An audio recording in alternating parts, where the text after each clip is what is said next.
আমি আজকে এসেছি একজন অসহায় মায়ের কাছে, যার একটি মাত্র সন্তান।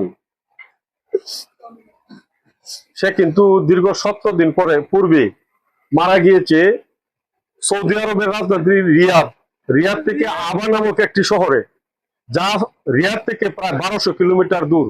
আমরা সরাসরি এই অসহায় মায়ের, যে সব মায়েরই কিন্তু সন্তান মৃত্যুবরণ করে হাতে কথা বলার অথবা তার সেবা করার, আজ যে বিচারক ভাইটা মারা গেছে তাকে কিন্তু মা বাবা জন্ম দিয়েছে, টাকা পাঠিয়েছে, দেশ উপকৃত হয়েছে, পরিবার উপকৃত হয়েছে, কিন্তু ভাইয়ের লাশটা কি অবস্থায় আছে ওইটা কিন্তু জানেন।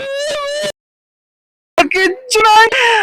আমার সন্তান আমার সুখ দেওয়ার লাগি কত চেষ্টা করছি। আপনি এই মুহূর্তে কি চান? আমি আমার বাবার মুখটা যদি একটু দেখতাম, বাবা আমার কলিজাটা আমার বাবার মুখ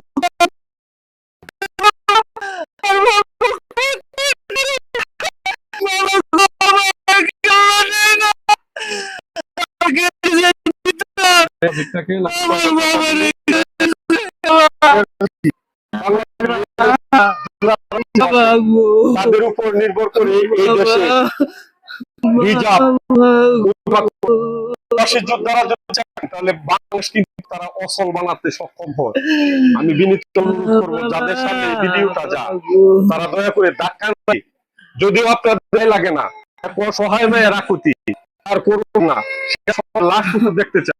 মাননীয় সাবেক সফল শিক্ষামন্ত্রী ডক্টর মুসমান ফারুক এবং আমাদের করিমগঞ্জ সারেলের অভিভাবক টুটুল ভাইয়ের নিকট বিনীতভাবে অনুরোধ করবো, কল্যাণ মন্ত্রণালয়ে ফোন দিয়ে কমপক্ষে অসহায় ভাইয়ের একটা ব্যবস্থা দিন, তার মা বাবা যাতে দাফন করে সুযোগটুকু দয়া করে দিন। দয়া করে ভিডিও কানে দিয়ে ভিডিওটা হতে পারে এই ভিডিওটা যাবে কোন এভাবে যাতে এখানে পড়ে না থাকে, বিশ্বের যে কোনো যাক তাদের লাশগুলি যাতে কমপক্ষে আপনাদের যদি দয়া লাগে